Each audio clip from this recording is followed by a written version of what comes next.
Olá, seja muito bem-vindo a mais uma edição do Revista Câmara. Hoje, dia 4 de agosto de 2023, é comemorado o Dia do Padre. É também o 216º dia do ano no calendário gregoriano. E faltam exatamente 149 dias para acabarmos com 2023.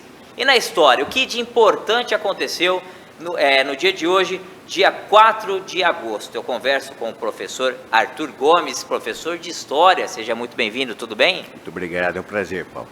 Bom, vamos começar essa aventura, essa viagem no túnel do tempo, em 1578, com a Batalha de Alcácer Quibir, onde o rei de Marrocos derrota o exército português e o Dom Sebastião de Portugal é morto. A coroa é herdada pelo seu tio-avô, o cardeal Dom Henrique, abrindo caminho a uma crise dinástica. Em 1789, na França, membros da Assembleia Nacional Constituinte fazem um juramento para acabar com o feudalismo e abolir seus privilégios. Em 1914, durante a Primeira Guerra Mundial, a França declara guerra ao Império Alemão. Tropas alemãs entram na Bélgica e o Reino Unido declara guerra ao Império Alemão. Enquanto isso, os Estados Unidos declaram a sua neutralidade.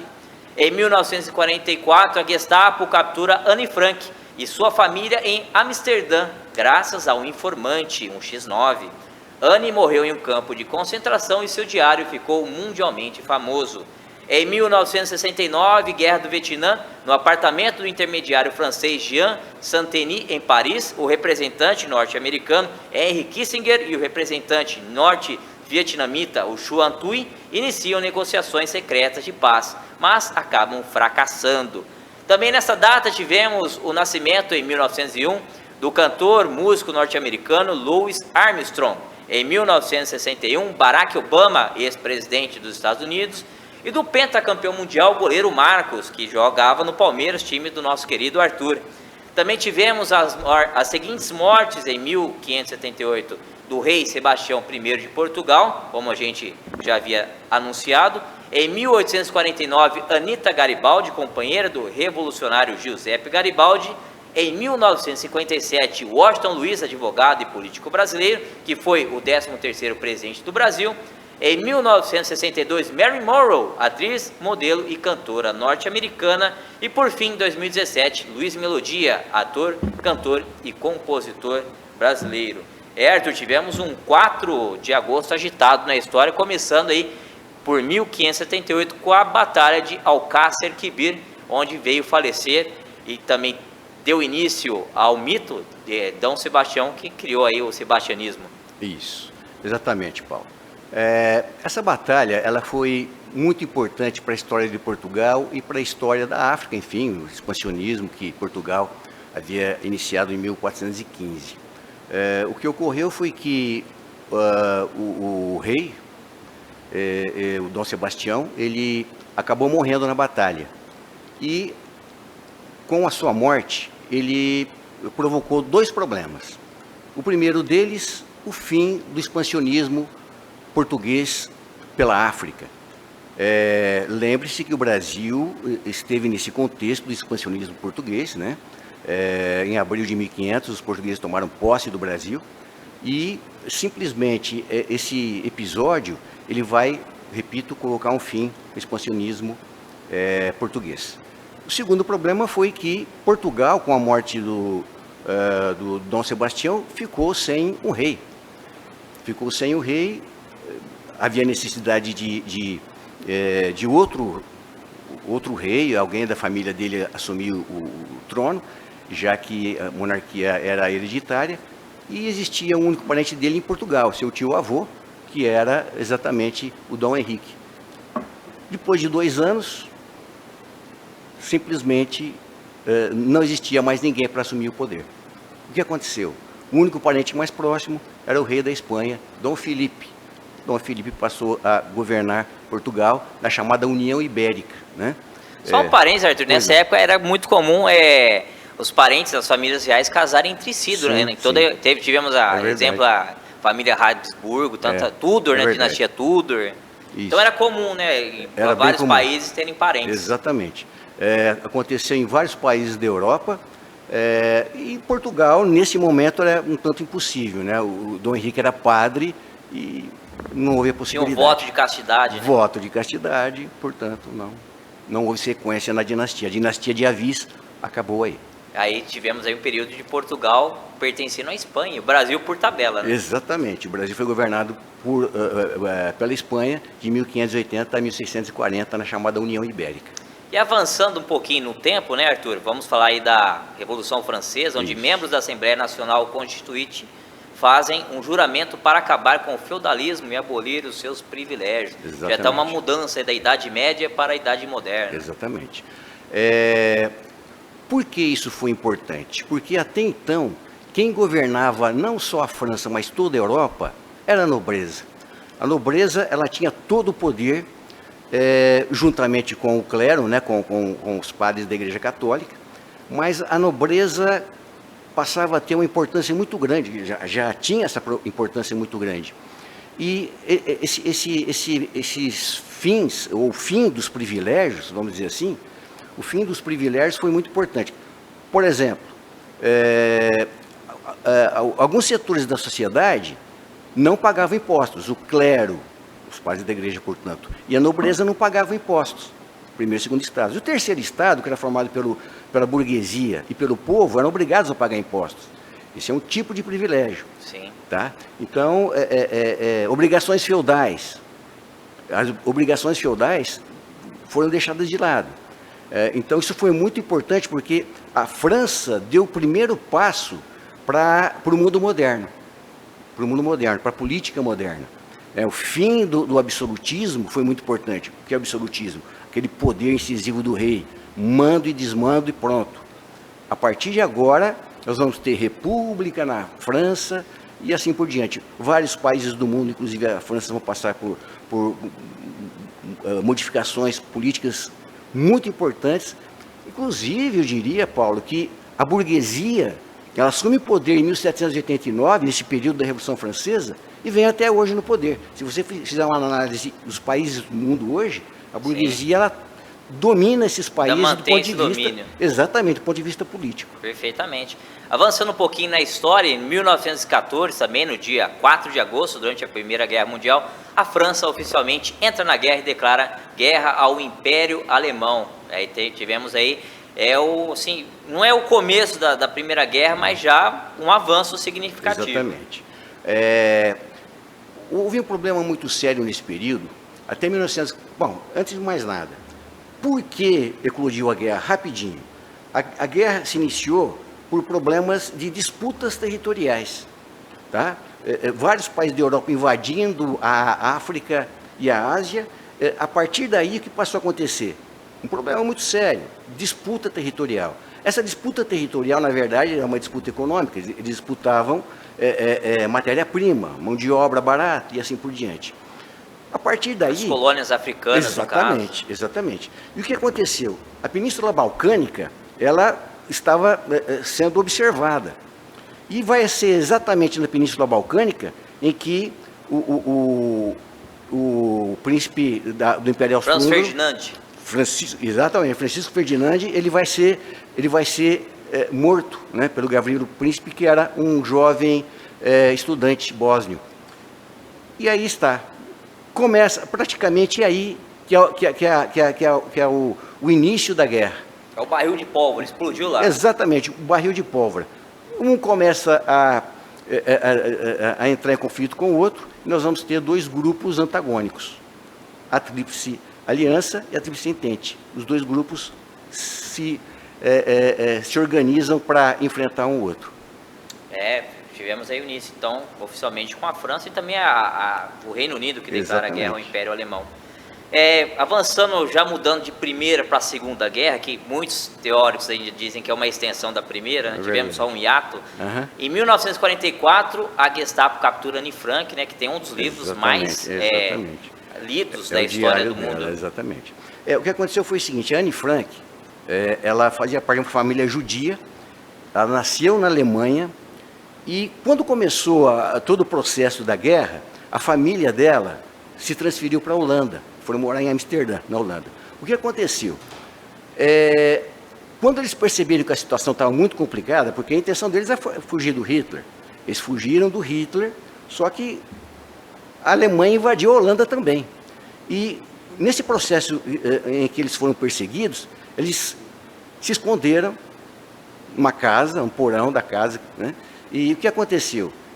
Ela foi descoberta, né? Ela foi, vamos dizer assim, dedurada, foi descoberta e foi levada a um campo de concentração. Primeiramente Auschwitz e depois Bergen-Belsen, onde ela acabou morrendo. Ela morreu com 16 anos de idade.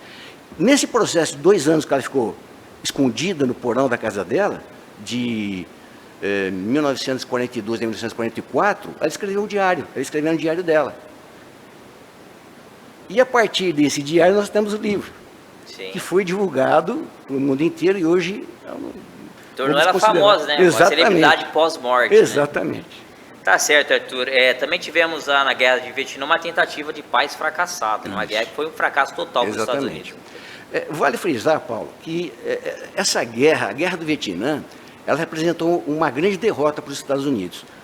Aí muita gente poderia dizer, mas os Estados Unidos, a maior potência econômica e militar do mundo, sim, foi derrotado pelo Vietnã. O que aconteceu foi que o Vietnã, com o Tratado de Potsdam em 1945, ele foi dividido em 2, o Vietnã do Norte socialista, o Vietnã do Sul capitalista. E os Estados Unidos, percebendo que a partir de 1959 o Vietnã do Norte invadiu o Vietnã do Sul, os Estados Unidos vão entrar na guerra em 1965. Ficam na guerra até 1973. Em 73 eles percebem que eles não têm mais condições de continuar na guerra, porque eles só estão levando o pior. O que eles fazem? Eles saem da guerra em 1973 e a guerra vai terminar em 75, né? Quando simplesmente o Vietnã do Norte invade todo o Vietnã do Sul e aí nós temos o final da guerra. Todo o Vietnã se torna um país socialista.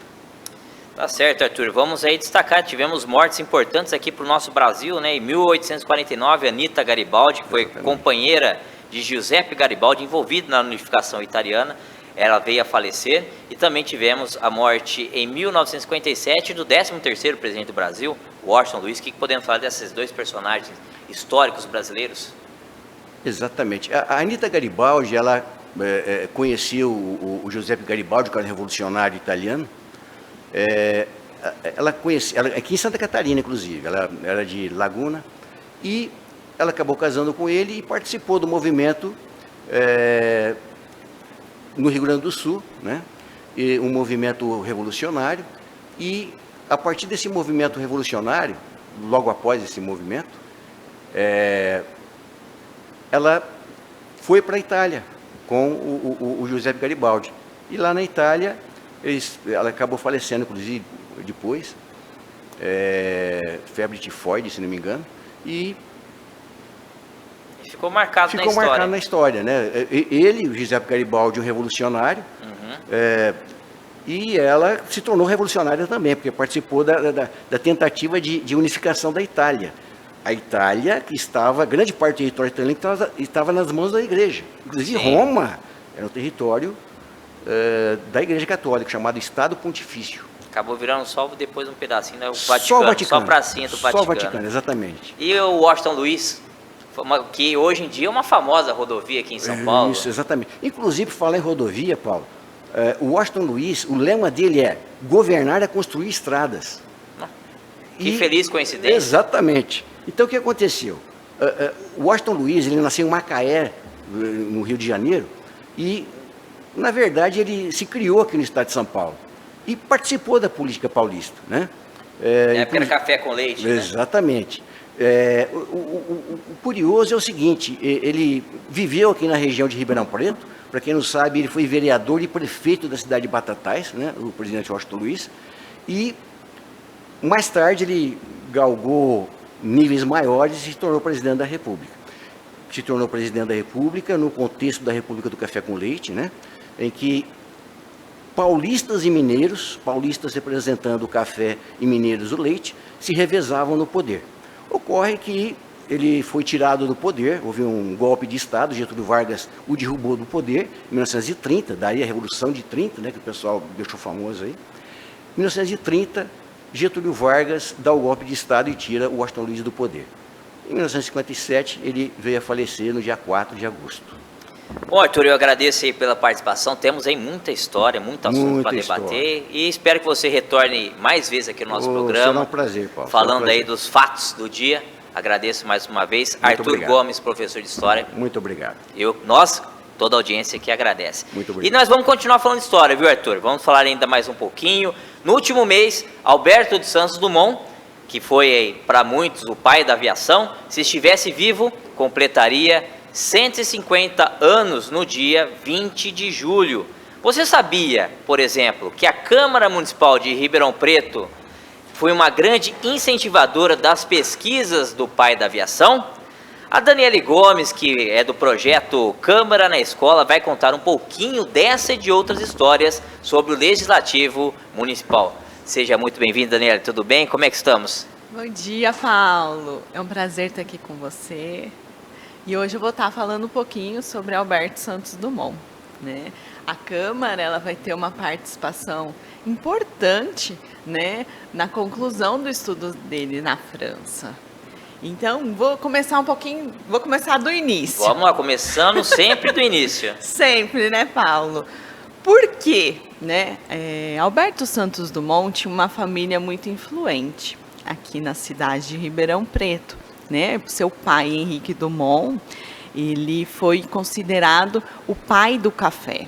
Então, eles tinham inúmeras fazendas de café aqui na cidade, né? Eles residiam aqui e devido à sua influência, a Câmara, ela vai organizar um patrocínio científico a Alberto Santos Dumont. Foi na sessão de 31 de outubro de 1903. E lembrando que a Câmara, nessa época, podia fazer esse tipo de doação. Hoje não é mais permitido por lei. E a Câmara, então, vai aprovar um projeto de lei que vai conceder um conto de réis para que Alberto Santos Dumont conclua seus estudos na França. E foi muito importante esse auxílio e mais uma vez a Câmara aí de Ribeirão participando. Fazendo, né, seu investimento em pesquisa, né? Não tem nada a ver com avião ainda, né? Ou já tinha sido inventado? Ele já estava na França, né? Estudando sobre balões dirigíveis, né? Mas ainda não tinha sido concluído. Mas o auxílio foi fundamental porque pesquisas precisam de incentivo financeiro para que ele aí concluísse os seus estudos, né? E ele vai ser considerado aí o pai da aviação. Exatamente, né? Importante. Naquela época podia fazer, né? Esse tipo de patrocínio era comum, né? Esse incentivo à pesquisa. Hoje não mais, não é permitido mais por lei, mas naquela época podia. E tanto é que Alberto Santos Dumont é muito grato à Câmara, né? Ele sempre fala, tem um documentário, um curta-metragem que chama O Homem Voa, em que ele agradece à Câmara por essa contribuição a ele. Muito legal. E que mais temos aí de curiosidade? O que a gente pode falar da Então, Câmara? agora no dia 20 de julho, nós tivemos uma sessão solene aqui na Câmara, né? Presidida pelo vereador Renato Zuccolotto. E falando sobre o selo, os Correios lançaram um selo comemorativo nacional para homenagear Alberto Santos Dumont. E você sabia, Paulo, que eles não lançavam um selo comemorativo fazia 50 anos? Então foi uma honra, né? Faz tempo, 50 anos. Os Santos Dumont estavam comemorando 100 na época, né? Então, e aí ele estaria comemorando 150 anos agora no dia 20 de julho. Então essa homenagem foi muito bacana, né? Um selo comemorativo, né, ao Alberto Santos Dumont. Alguém que levou o nome do Brasil, né? Também da nossa região, até porque uma época da vida dele, ele passou aqui na região de Ribeirão Preto. Sim, ele residia aqui. Inclusive, quando ele conseguiu o patrocínio científico, ele residia aqui em Ribeirão. Muito legal. E eu queria, a gente está falando assim da história da Câmara, vamos lembrar que agora, mês de agosto, voltamos a ter as visitas do projeto Câmara na Escola, né, para as escolas de Ribeirão Preto, ter acesso não só ao conteúdo do Santos Dumont, mas de toda a história envolvendo Ribeirão Preto e principalmente aqui, né, a Câmara Municipal. Sim, segunda-feira nós já iniciamos as nossas visitas, né, e toda a escola que quiser pode estar entrando em contato com a gente para estar agendando a sua visita. E a Dani sempre estudando a história de Ribeirão Preto, preparou todo esse material. Tem mais alguma coisa para a gente poder comentar aí sobre Santos Dumont ou alguma coisa sobre a Câmara? Eu queria finalizar vamos sim. há uma curiosidade muito bacana, Paulo, que foi o primeiro voo aqui na nossa cidade. Olha só, seguindo a história de Santos Dumont, nós também tivemos um voo aqui. Claro, não poderia deixar, né, Alberto Santos Dumont em agradecimento. O que ele faz? Ele vai mandar um avião para cá, no mesmo estilo que ele inventou, né? Que O foi modelo do 14 bis. Exatamente. Esse avião chega aqui na nossa cidade, ali na Mogiana. Ele veio de trem, o avião. Deve ter dado trabalho para pôr no trem, imagina. Ele Se bem que veio todo desmontável, né? desmontado, encaixotado, bonitinho, né? Daí eles fizeram a montagem do avião. E esse avião, ele desceu na Vila Tibério, Paulo, no dia 20 de julho de 1913. E foi pilotado por Louis Bergman. Imagina você, o primeiro voo aqui na nossa cidade. Teve banda, teve muitas comemorações e as pessoas ficaram maravilhadas, né? Imaginem o primeiro avião. E foi assim, demorou muito tempo da descoberta dele para cá, ou foi já rapidinho, questão de pouco tempo, de anos? Não, foi pouco tempo. Foi, que legal. E daí ele já não foi o primeiro voo no Brasil, né? Sim. Mas a gente está falando aqui de Ribeirão Preto ter o primeiro avião. É Foi um quando marco começou, né? Hoje nós temos histórico, aí né? o aeroporto Leite Lopes. Hoje é onde- tranquilo falar, mas naquela época, pensem Era vocês. novidade, né? Era- Um voo, o primeiro voo, então foi assim, a população ficou extasiada, né? Teve muita comemoração em torno disso, foi um marco histórico mesmo, o primeiro avião aqui a pousar na nossa cidade. Que bacana, hein? E ele, assim, ele mandou o avião, mas ele pilotou também, né? Ou não? Eu não foi- sei se ele. Quem pilotou foi Louis Bergman, porque depois ele ficou lá na França, né? Concluindo seus outros estudos sobre balões também, dirigíveis, né?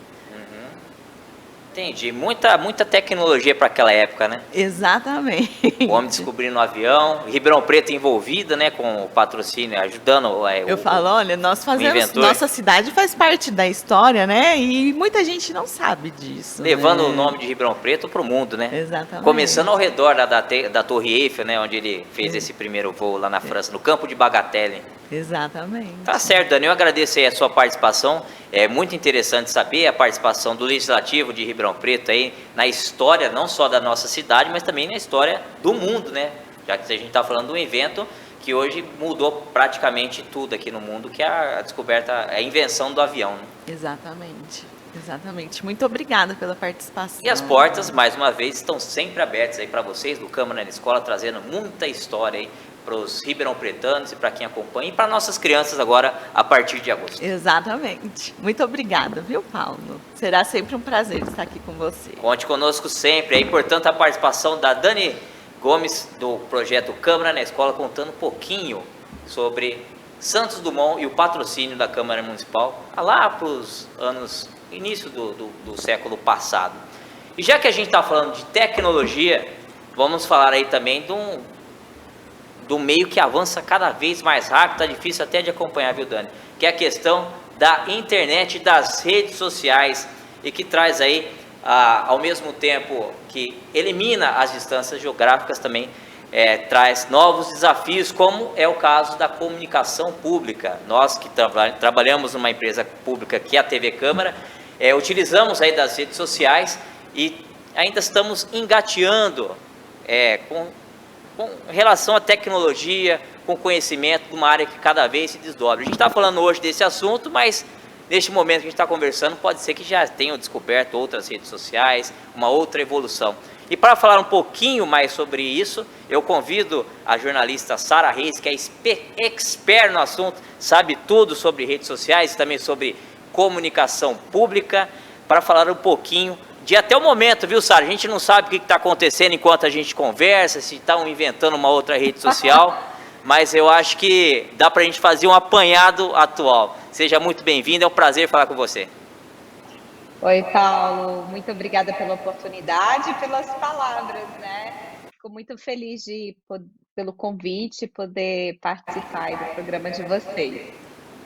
Nós que agradecemos, né? Vamos falar um pouquinho aí sobre esse desafio, né?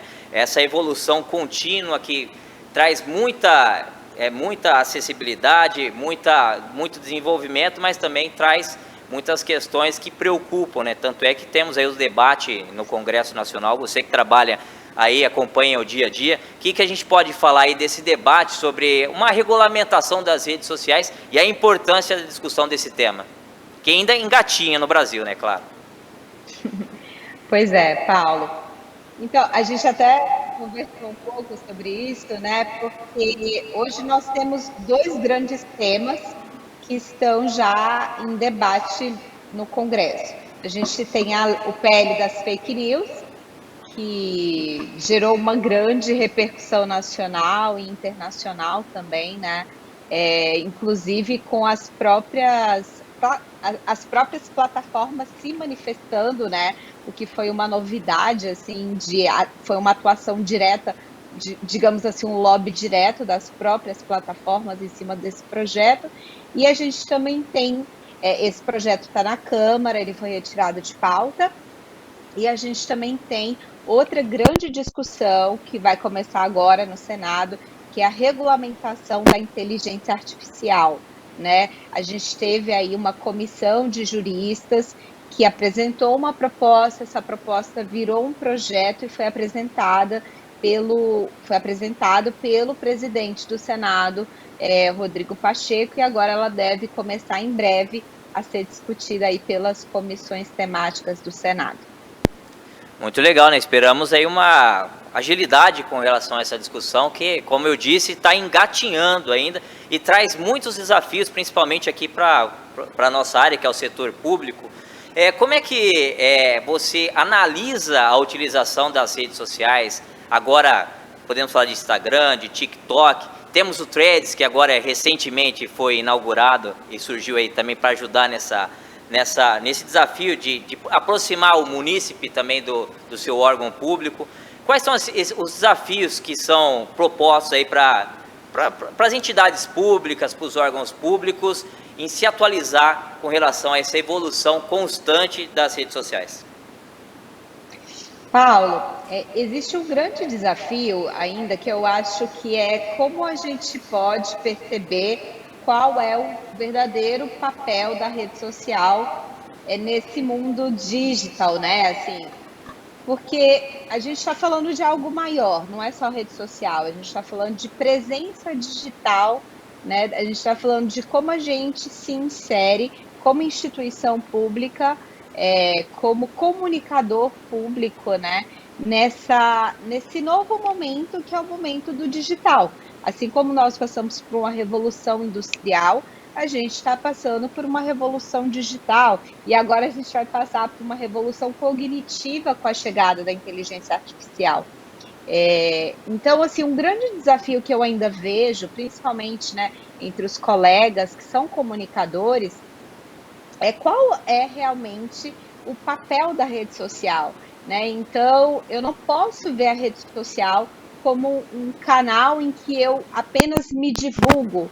Ele é o próprio canal de conteúdo, né? Então, é visualizar como que no meio de tanta informação, né? No meio de memes, no meio de posts de cachorrinho, no meio de vídeos sobre maquiagem, como que eu vou fazer o meu público ali naquele momento, né, de lazer, como é que eu vou fazer ele se interessar pelo conteúdo, pelo que está sendo aprovado pela Câmara, pelo que está sendo aprovado no Senado. Então, esse é o nosso desafio, é entregar conteúdo de fato, e não apenas divulgar, olha aqui, vai lá no meu canal, né, no meu site, e veja o que está acontecendo na Câmara. Não, é a Câmara entregar o conteúdo ali no meio de tanta diversidade de conteúdo, né? Até complementando, né? A internet tornou o mundo cada vez mais globalizado, mas ao mesmo tempo ele criou nichos, né? Então as pessoas se fecham em seus interesses, os algoritmos eles fecham as pessoas em seus determinados nichos e acaba criando uma certa dificuldade para a gente, no caso da comunicação pública, poder atingir esses nichos e atingir as pessoas, né? Já que temos aí uma variedade de nichos, aqui a gente fala com todos, né? Com todos os cidadãos, cada um com as suas preferências, tal, cada um em seus nichos diferentes. Aí é um obstáculo a mais para que essa comunicação seja assertiva, né? Com certeza. E como você falou aí de algoritmo, né? A gente às vezes começa a ficar ali meio trabalhando em função do algoritmo. Mas eu acredito assim sempre também que um bom conteúdo ele vai chegar nas pessoas também. Então muitas vezes a gente culpa o algoritmo, mas será que a gente de fato está produzindo um conteúdo que interessa a pessoa? Será que a gente ainda não está muito distante da linguagem que a pessoa espera que a gente converse com ela? Né? É algo que eu defendo muito internamente no meu trabalho, que é, gente, a gente precisa falar com essas pessoas, a gente precisa falar de uma forma mais fácil, mais simples, né? Às vezes a gente está tão fechado ali na nossa instituição e a gente acaba achando que todo mundo sabe o que está acontecendo, que todo mundo sabe como funciona a instituição, como é a dinâmica de trabalho. Então, é pensar com muita empatia nessas pessoas que vão receber o nosso conteúdo, nessas pessoas que precisam daquele conteúdo, porque aquilo vai interferir diretamente no dia a dia dela, e pessoas que às vezes estão buscando conteúdo e elas não vão encontrar, porque às vezes a gente está falando de uma forma tão técnica, né, tão distante, que ela não vai nem encontrar o conteúdo. Então, a gente tem que ter muito essa responsabilidade com as pessoas, que as pessoas encontrem o nosso conteúdo e que quando elas encontrarem o nosso conteúdo, elas entendam o que de fato está acontecendo e que pode mudar a vida delas. Bom, Sara, para a gente poder encerrar esse bate-papo, a gente poderia ficar aqui amanhã, à tarde, a noite inteira debatendo, já que, como eu disse, é um processo que ele é contínuo. A evolução é constante e toda hora surgem novos pontos a serem debatidos. Para a gente poder encerrar esse papo, o que você avalia de importante e quais são os riscos de uma interação dos órgãos públicos com os usuários? E também eu queria que você comentasse um pouquinho sobre o combate às fake news e também como devem ser os posicionamentos oficiais na medida que tem que desmentir algumas fake news relacionadas a determinados órgãos. Paulo, olha só, eu sou meio inquieta, né? Eu sou aquela pessoa que estou sempre ali procurando, vendo o que está acontecendo no mercado. Eu tenho uma posição assim, eu acho que o governo, ele precisa estar como as empresas, né? Às vezes a gente tem um mundo acontecendo no mercado corporativo e eu sei que muitas coisas demoram muito para chegar, né, no governo. E às vezes a gente acaba perdendo por isso, né? O governo tem sim que se capacitar, se atualizar, fazer as parcerias com as plataformas, né? Agora na eleição, olha que bacana foi, que bom que o governo foi lá, né? O TSE fez a parceria com a Meta, fez a parceria com o Google, então ele sai na frente, porque ele usa a estratégia, ele usa os dados, ele usa o acesso para poder fazer uma boa execução de uma política. Então, eu acredito muito nessa capacitação, na atualização, que seja uma rotina de governo estar inovando e não um evento específico, e que ele use melhor e com mais estratégia essa parceria com as grandes plataformas para a execução de políticas públicas e para poder entregar um melhor serviço para a população, se antecipar. Sobre a questão das fake news, eu acho que a gente demorou muito para se posicionar também, sabe? Muitas vezes a gente tinha aquela ideia, nossa, não vamos comentar porque isso pode fomentar ainda mais aquela notícia falsa, né? E eu acho que nós temos que ser sim mais combativos, a gente tem sim que se posicionar. E eu tiro muito, eu aplaudo, né, muito o que o TSE fez nas eleições, porque ele se posicionou ali, ele criou canais, ele chegou até a população. Então eu acredito muito que a gente deve sim, sabe, notícia falsa, a gente combate com informação, mas eu acho que a gente também tem que entregar aquele serviço para o cidadão, fazer com que ele possa tirar dúvidas diretamente com as fontes oficiais. desmentir, mostrar para o cidadão que aquela notícia não é falsa. A gente não pode simplesmente deixar acontecer, sabe? Eu acho que a gente tem que ter um papel muito mais ativo, porque também depende da gente. E uma última coisa, assim, que eu queria falar, é que eu acredito muito que o caminho é a educação, no sentido de que, poxa, lá atrás, a gente não fazia curso de digitação, fizemos cursos de informática, o caminho está no letramento, a gente precisa ser ensinado a lidar com o mundo digital. E daqui a pouco a gente também vai ter que passar por um letramento na área de inteligência artificial. Não dá mais para a gente achar, nossa, mas eu tenho Instagram e eu sei me proteger ou eu sei usar as plataformas, sabe? A gente se tornou especialista sem querer ir lá estudar e ver o que realmente é aquilo.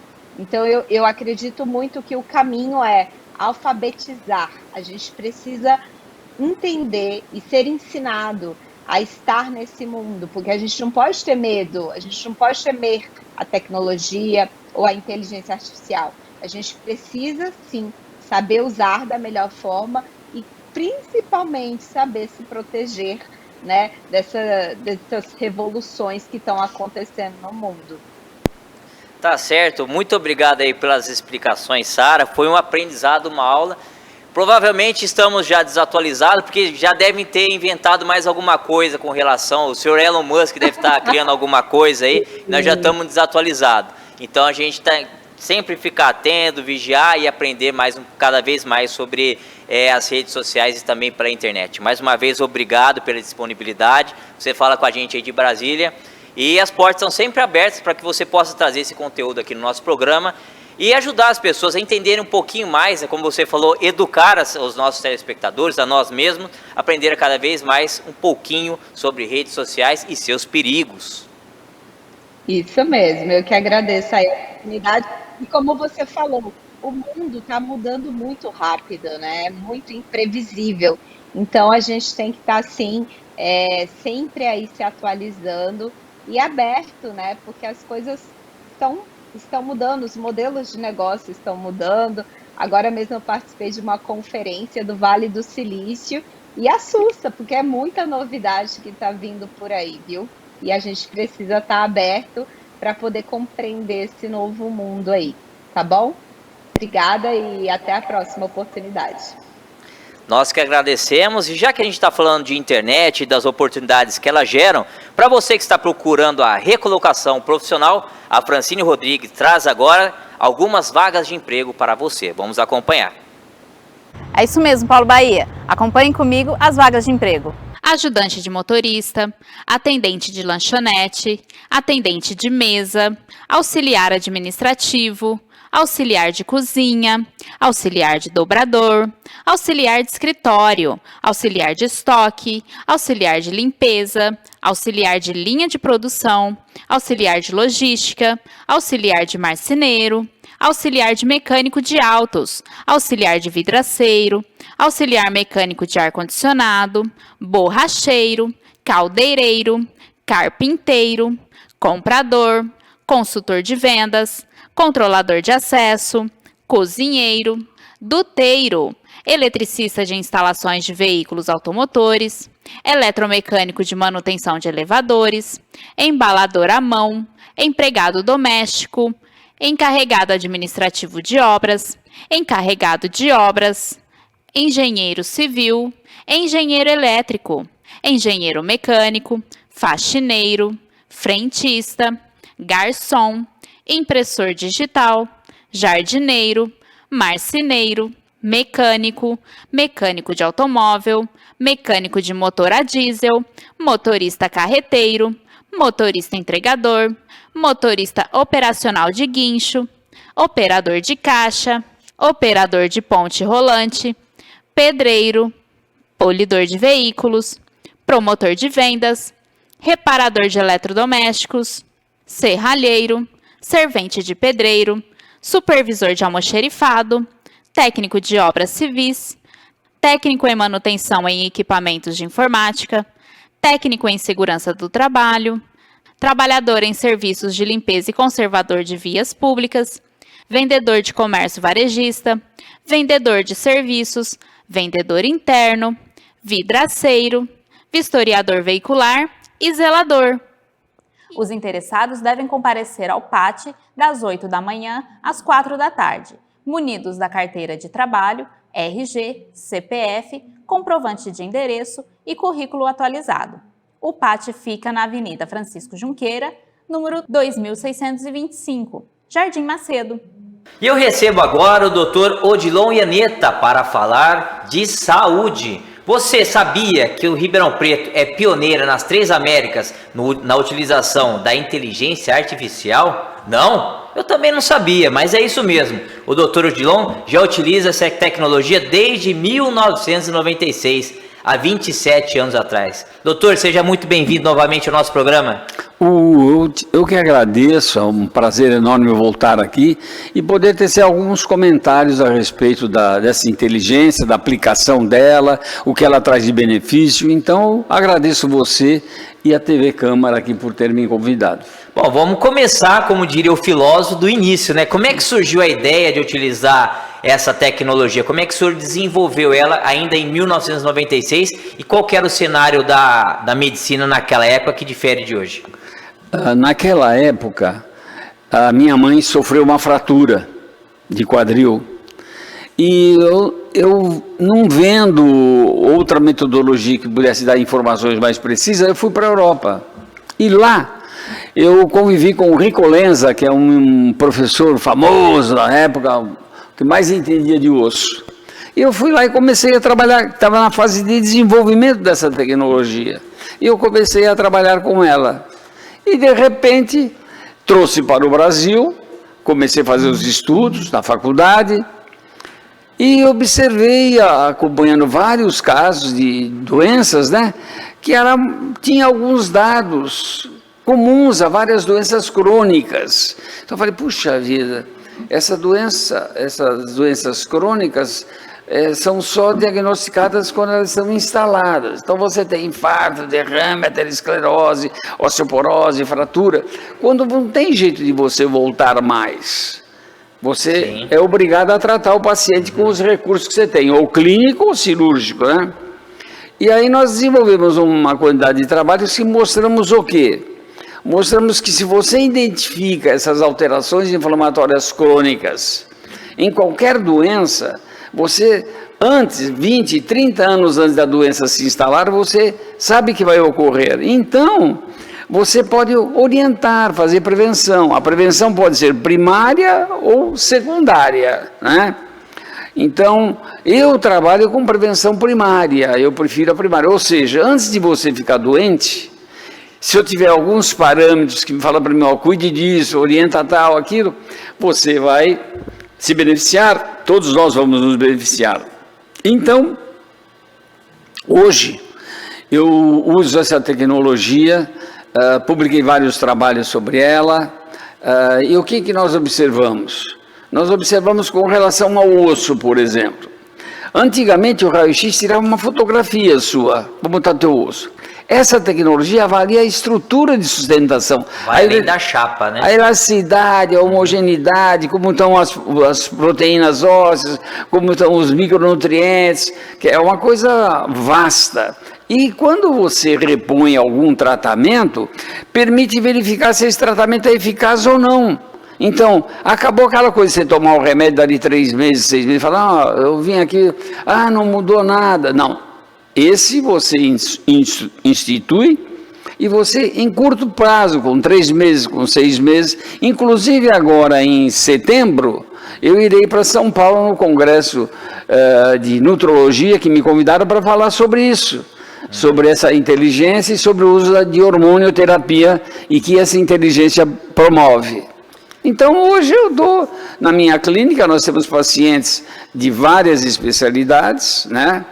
E esses pacientes vão avaliar, através de um examinho rápido, 5 minutos no máximo, que tem a inteligência que rastreou o planeta Marte. É uma coisa louca isso daí. Você, no início, quando eu falava, o pessoal achava que eu estava delirando. Fico imaginando em 1996, né? Uma tecnologia já bem avançada para a época, né?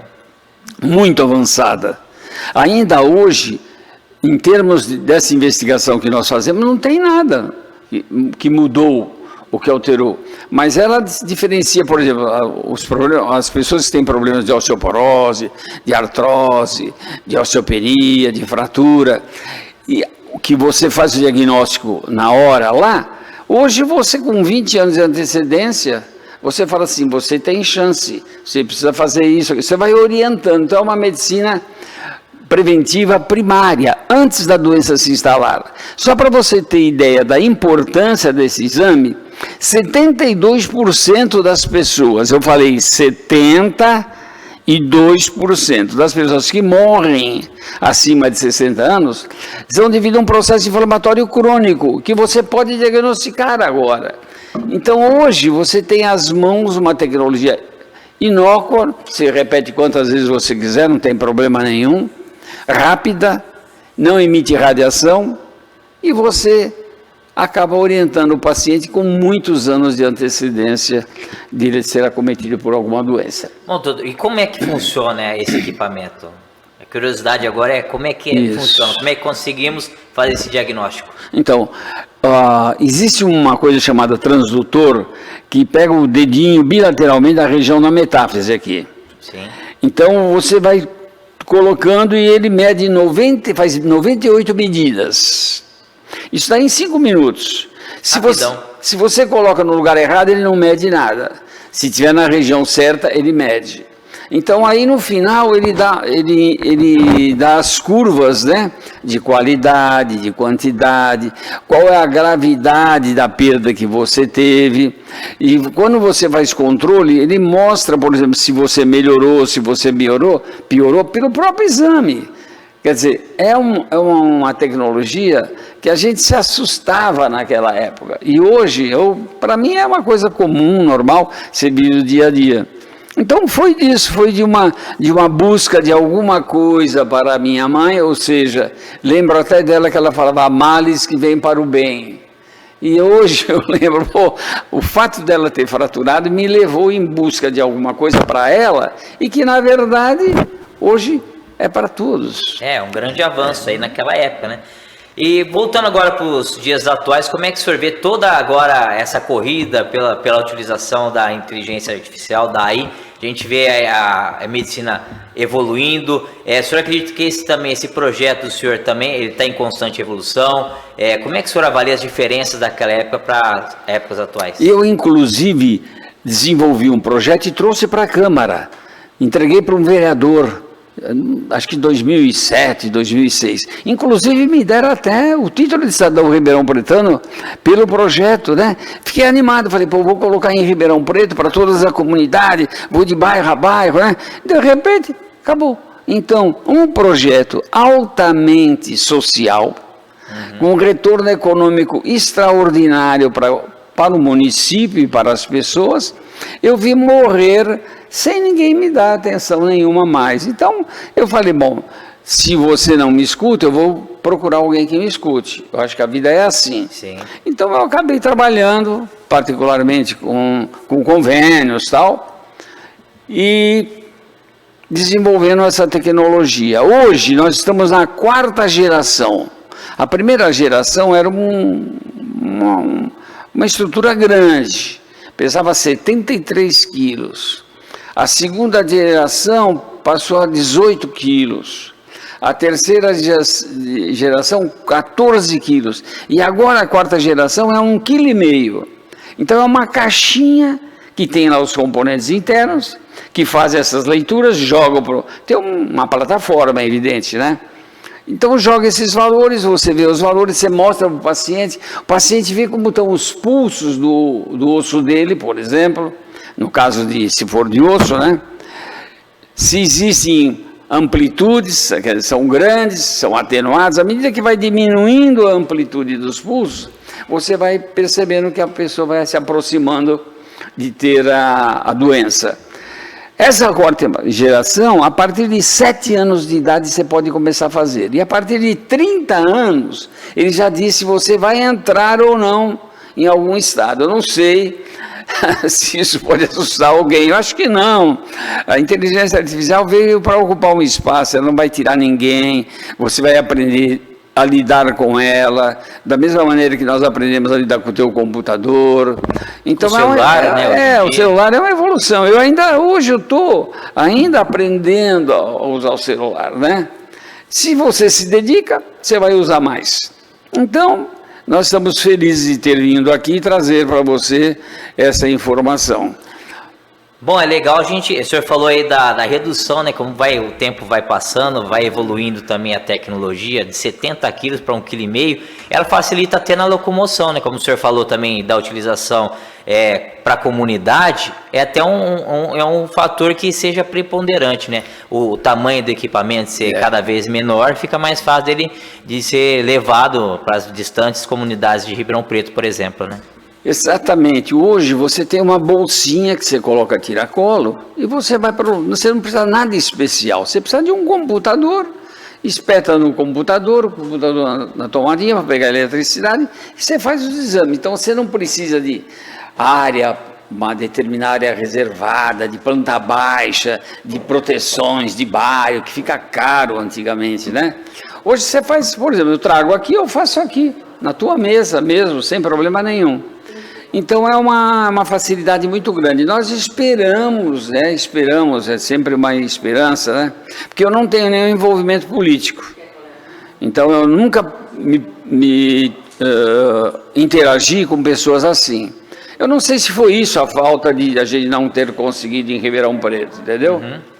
Porque é uma coisa barata, de fácil acesso, oferece para todas as pessoas sem exceção. Você chega a fazer 100 exames por hora. Pô, 100 exames é uma coisa assim. São 100 vidas que estão sendo É, salvas. só que a gente não sabe o que passa na cabeça das pessoas, né, Paulo? Os interesses de cada um. Agora, o que eu poderia dizer para você é o seguinte: eu estou muito feliz, eu recebo paciente de muito longe para fazer esse exame. Atendemos todas as pessoas, não tem diferenciação de nada, de convenado, fazemos tudo. E o que dá mais prazer é você perceber, ensinar, por exemplo, uma criança que teve um avô, uma avó com algum problema, e explicar, faça tal coisa, observe. E o exame, ele mostra. Então ele é audiovisual.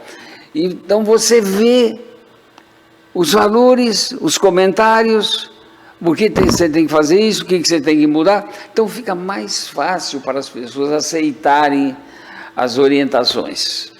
Tá certo, um papo bem legal com o Dr. Odilon, agradeço novamente essa aula, né? Não é só uma participação, é uma aula e ficamos também com as portas abertas para que o senhor possa trazer mais conhecimento e possa mostrar a evolução da saúde, da tecnologia, que só vai beneficiar quem? O cidadão que precisa desse tratamento, de todo esse cuidado, desse carinho com o pessoal da saúde. Muito obrigado mais uma vez, doutor. Obrigado, sou eu que agradeço. Estarei à disposição assim que você desejar para ir colocando outros aspectos ligados ao climatério, por exemplo, que tem interesse muito grande das mulheres, como você faz um tratamento do climatério e realmente previne as doenças que acometem a mulher quando ela se torna senil.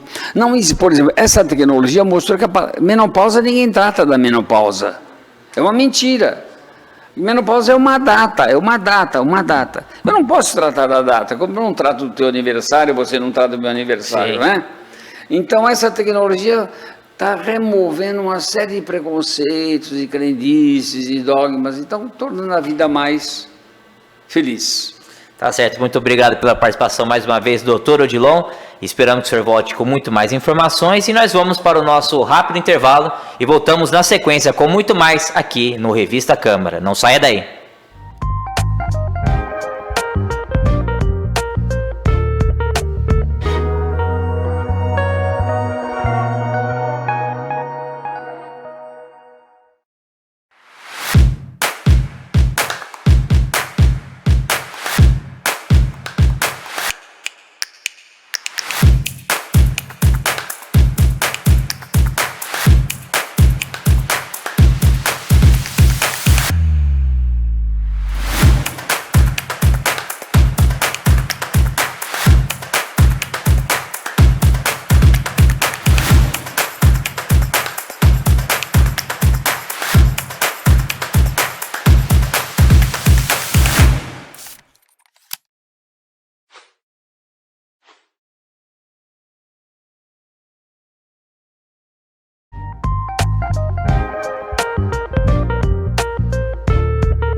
Voltamos para o bloco final do programa Revista Câmara. E agora a gente vai para as ruas de Ribeirão Preto conversar com o vereador França. Seja muito bem-vindo, vereador. Como é que tá? Tudo certo?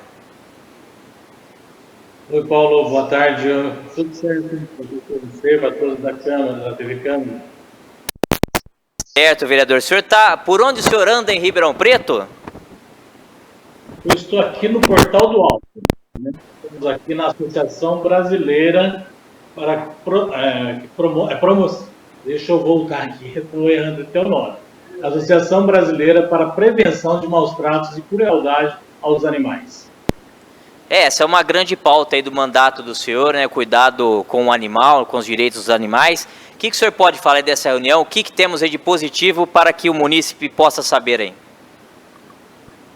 Olha, Paulo, a gente tem que analisar, né, todo o pessoal que está nos acompanhando, toda a cidade tem que analisar que o poder público, o executivo da nossa cidade, a administração da nossa cidade, deixa a desejar em relação à causa animal, né? A vida animal não tem cuidado, não tem políticas públicas, né, para esse setor. Só para você ter uma análise, nós temos um orçamento, uma projeção orçamentária de 4 bilhões e meio e não consta nada para realmente a causa animal na nossa cidade, né? O máximo que vai para o orçamento é o custeio da divisão de bem-estar animal, né? Um caminhão, né, que faz um programa que faz a coleta dos animais, que eu acho inclusive que está errado, né, que é os animais de porte grande. Então, essa é a política que temos na cidade. Então, não tem uma política de fato que realmente de prevenção, de cuidados, de acolhimento aos animais em situação de rua. Então, tem toda uma situação, não tem uma política de castração, não consta nada no orçamento do município sobre isso. Então, nós temos cobrado do poder público, do executivo, para que isso conste no orçamento, para que isso realmente seja tratado de forma diferente da forma que está. E como não acontece isso, Paulo, né, você que está nos ouvindo, você que está acompanhando a TV Câmara, isso não acontece, o que acaba acontecendo? As pessoas, né, que têm um coração enorme, que trabalha essa situação, então acaba trabalhando, né, criando entidades, ONGs, né, buscando recursos, buscando condições para trabalhar. Inclusive, nesse local onde eu estou, é uma entidade que foi criada, né, foi instituída há 2 anos, que faz esse trabalho, faz castração, faz o que o poder público deveria fazer, eles estão fazendo aqui. Bom, muito interessante. O senhor tem também mais algumas situações para falar dos trabalhos do gabinete, né, como um todo, para a população, não só da região que o senhor frequenta, que é mais a região, a zona ali do Complexo Ribeirão Verde, que também é cheia de demandas, mas o que o senhor pode falar aí dos trabalhos aí, já que também temos aí a volta das sessões agora para esse segundo semestre? Então, nós temos diversos trabalhos, essa questão que nós estamos comentando da causa animal é um deles, a gente, inclusive, eu quero aproveitar aqui o espaço, né, o momento, para a gente estar convidando todo o pessoal que trabalha a causa animal, para que a gente possa estar discutindo agora, nesse semestre que estamos entrando, a volta das sessões, a volta dos trabalhos mais do Legislativo, nós estamos discutindo brevemente a questão do orçamento do 2024. Né? Como eu coloquei, que não consta nada no orçamento para a questão da causa animal, é importantíssimo a gente fazer esse trabalho, né? O meu gabinete vai começar a fazer audiência pública, começar a trabalhar essa questão da causa animal, chamar todas as pessoas, todas as entidades de Ribeirão Preto que trabalham a questão da causa animal, para a gente fazer constar no orçamento do município algo em proteção à vida animal a partir de 2024. Esse é um dos nesse semestre agora. E nós temos N trabalhos, né? Nós estamos acompanhando as questões das associações de moradores, a organização social, os problemas que existem nos bairros da periferia da cidade. Tivemos recentemente, no domingo, né? Estivemos acompanhando os trabalhos da Associação de Moradores lá do Cristo Redentor, que estão reclamando a falta de escola, está construindo uma escola no Cristo Redentor, a gente está acompanhando o processo ali no Salgado Filho, problema, né, nós estamos acompanhando uma associação ali daquela região, então nós estamos acompanhando no geral, no Complexo Ribeirão Verde, onde eu resido, onde eu comecei todo o meu trabalho na cidade, e no qual eu estou na Câmara Municipal devido a esse trabalho. Eu estive agora, segunda-feira, em São Paulo, na Secretaria de Governo do Estado, a gente está discutindo um problema seríssimo ali, que é a entrada e saída, né? Principalmente a saída de manhã no Complexo Ribeirão Verde. Então, todos são trabalhos que a gente vem desenvolvendo, né, Paulo, para no nosso mandato. E agora, com a volta, né, das sessões, né, depois do recesso, a gente vai intensificar ainda mais esses trabalhos nos bairros da periferia da nossa cidade. Vereador, eu agradeço a participação, passando a limpo, né, fazendo esse trabalho de transparência para o munícipe de Ribeirão Preto, para acompanhar o seu trabalho. E deixamos aqui as portas abertas do nosso programa para que o senhor possa falar muito mais aí das ações. Eu sei que o senhor fez um resumão aí, mas tem muita coisa aí para toda a população de Ribeirão Preto, com toda certeza. Mais uma vez, muito obrigado pela sua participação. Eu que agradeço. Eu convido todo o pessoal que está acompanhando a TV Câmara, né, para que acompanhe os nossos trabalhos, entre em contato com o nosso gabinete. A gente tem feito parcerias, inclusive uma das parcerias que a gente tem acompanhado, né, com as entidades, assim, é a questão de o pessoal tem uma entidade, um grupo que fez um projeto de castração animal, que eles recolhem tampinhas, né, na cidade, tem vários pontos, a gente está acompanhando, vê o que está acontecendo isso, para castração de animal, né, nas associações de moradores, nas entidades da cidade. Então, diversos trabalhos a gente vem fazendo no nosso gabinete, em benefício da nossa população, e as pessoas podem entrar em contato conosco, nosso gabinete. Como eu disse, agora nós vamos começar a discutir, daqui a um pouco nós vamos começar a discutir o orçamento do município, tem N coisas para ser feita e a gente está à disposição de toda a população. Eu que agradeço o espaço, estamos sempre à disposição, Paulo.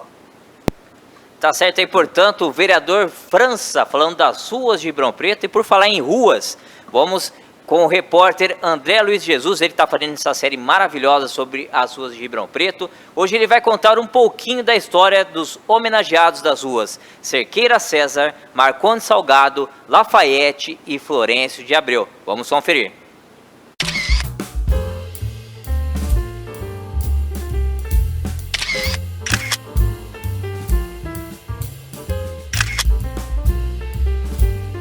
Neste episódio, o Sua Rua traz as biografias dos titulares das ruas Cerqueira César, Marcondes Salgado, Florencio de Abreu e Lafayette.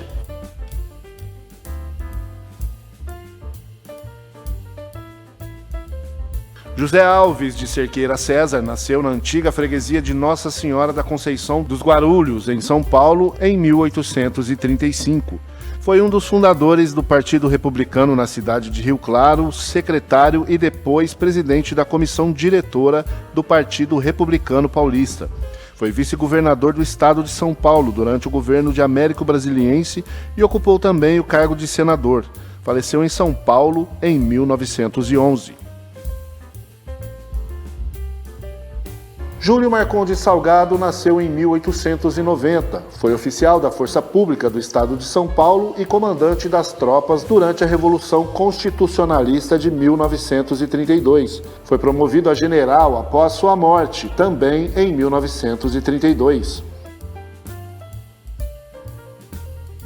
Florencio Carlos de Abreu e Silva nasceu em Porto Alegre em 1839. Foi bacharel em Direito pela Faculdade de São Paulo, deputado provincial pelo Rio Grande do Sul, senador federal e presidente da província de São Paulo. Integrou ainda o Partido Liberal e publicou, além de artigos para jornais, uma novela chamada A Quebra do Juramento. Faleceu no Rio de Janeiro em 1881. Lafayette Rodrigues Pereira, jurista e político, nasceu em 1834 na cidade mineira de Queluz, hoje chamada Conselheiro Lafayette, e faleceu no Rio de Janeiro em 1917. Foi primeiro-ministro durante o Império e diplomata na ocasião da proclamação da República, da qual foi opositor. Porém, Lafayette foi um dos principais nomes republicanos daquela época.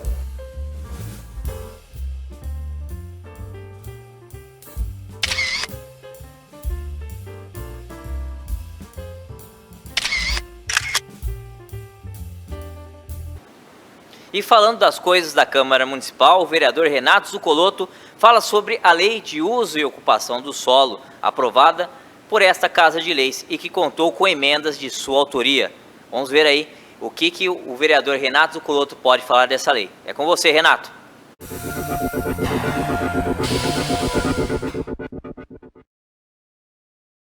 Eu queria dizer da importância do vereador no processo legislativo, né? Ao vereador não cabe apenas fazer ou propor leis, mas também relatar as leis que são encaminhadas pelo Executivo e assim poder propor emendas alterando, sugerindo ou melhorando aquele projeto de lei. Eu não tenho muita preocupação em ter uma grande atividade legislativa, mas uma das leis que eu tenho muito orgulho de ter participado da elaboração, da promulgação dela, é a Lei 3175, que é a Lei de Parcelamento, Uso e Ocupação do Solo. Essa lei disciplina toda a ocupação e todo o uso de todo o solo da cidade de Ribeirão Preto. E assim, mexe com cada terreno, com cada cidadão que tem um lote na cidade de Ribeirão Preto. E aí, como presidente da CCJ, nós fizemos mais de 40 emendas.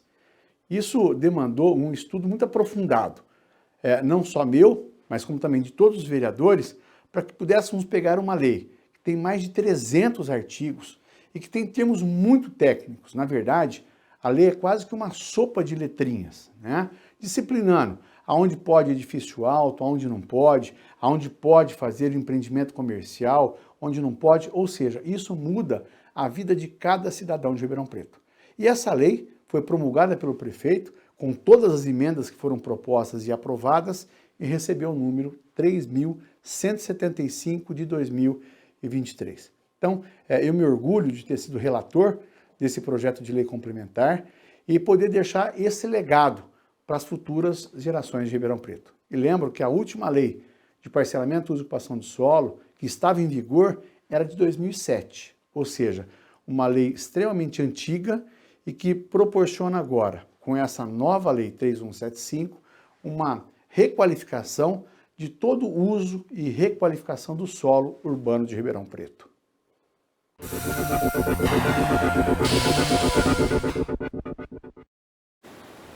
Agradeço mais uma vez o vereador Renato Zuccolotto que falou dessa importante lei para o município de Ribeirão Preto. E continuando com as coisas do Legislativo Municipal, eu convido agora Francine Rodrigues, o que temos aí na Câmara Municipal na próxima semana? Então vamos lá, Paulo Bahia, com a agenda legislativa. Vamos lá. Segunda-feira vai acontecer a Frente Parlamentar em Defesa das Mulheres às 18h30. Já na terça, acontece a sessão ordinária a partir das 18 horas. Na quarta-feira, temos 2 eventos programados. O primeiro às 14h30, que é o Fórum de Segurança Alimentar, e às 18h30 acontece a audiência pública sobre a revitalização do Córrego Ribeirão. Para encerrar a semana, na quinta-feira acontece mais uma sessão ordinária a partir das 18 horas. Lembrando que a nossa agenda pode sofrer alterações. E lembrando também que quem quiser acompanhar vai ver aonde? Na TV Câmara, Na TV com Câmara certeza. de Ribeirão Preto, e depois no nosso canal também no YouTube, estaremos aí com todas essas reuniões. Exatamente. E já que você está falando de agenda, estamos chegando no final do programa, o que temos aí na agenda cultural? O Anderson está doidinho para levar o Benjamin para passear, o Elton também quer pegar os filhos também, dar uma voltinha na cidade de Ribeirão Preto. O que a gente tem por aí? Olha, para a criançada, tem programação especial amanhã e tem domingo também. Mas vamos por ordens. Sexta-feira, hoje, sextou. Para você que curte chorinho, tem chorinho na 7 de setembro, na Praça 7 de setembro. Lá acontece o projeto Chorinho na 7, com o Sexteto Colibri. O conjunto musical traz em seu repertório obras de Altamiro Carrilho, Ernesto Nazaré, Jacob Bandolim, Pixiguinha, Paulo Moura, entre outros. E então, se você estiver em casa de bobeira, pode ir lá na 7 de setembro, que vai ter muito chorinho para dançar e aproveitar a noite. Já amanhã, a programação para a criançada. Amanhã, sábado, dia 5, acontece o Cultura em Todo Lugar. Dessa vez, o projeto será no Céu das Artes, no Jardim Florestan Fernandes, e contará com muitas atividades culturais e artísticas, como oficinas de brinquedo, de cultura popular, brinquedoteca, oficina de circo, pintura facial, apresentações artísticas, entre outras atrações. O Céu das Artes fica na rua Benedito Jacinto de Souza, número 330, e o evento será das 9 da manhã ao meio-dia. E para você que gosta de ouvir histórias, o projeto Viajando com as Histórias estará presente nesse projeto Cultura em Todo Lugar, amanhã, a partir das 9 até as 11, tá? Já no domingo, o projeto vai estar na Praça José Mortari, na Vila Tibério, também, às 9h30 da manhã até às 11h30. Então, para você que gosta de ouvir histórias, não perca essa oportunidade. Para encerrar a programação, agora a dica vai para você que gosta de teatro. O Núcleo de Pesquisa de Teatro Marginal estreia o espetáculo Será que eu sou gente? Em Ribeirão Preto. Criada a partir de pesquisas sobre a vida e obra de Plínio Marcos, a peça propõe uma reflexão sobre o trabalho teatral no interior de São Paulo. O espetáculo é um convite ao diálogo entre a plateia e o elenco, para juntos refletirem sobre a cultura das artes cênicas, as dificuldades dessa profissão e emergente valorização e investimento público e privado no setor cultural. Tudo com muita intimidade, simplicidade, deboche e humor. Elementos que motivam o grupo a seguir nessa profissão e lutar todos os dias para Pro dia a dia, né? Pro dia a dia. Me perdi, perdão. Bom, as sessões vão acontecer no sábado, dia 5, e no domingo, dia 6, sempre às 19 horas. Será na Arena Porão, que fica ali na rua 21 de abril, número 375, na Vila Tibério. A classificação é 12 anos.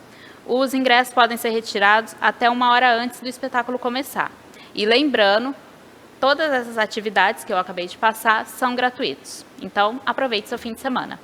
Aproveite e o bolso agradece, já que são gratuitas. Exatamente. E assim vamos colocar aí ponto final no programa Revista Câmara, que teve a produção dela, que está aqui ao meu lado, Francine Rodrigues, os trabalhos técnicos de Jonatas Cavalcante, Elton Figueiredo, e ele, o Anderson Marim, nosso querido cinegrafista, e também tivemos a coordenação de Jane Sá. Voltamos semana que vem com muito mais informações e você agora fica com a nossa programação. Até a próxima sexta.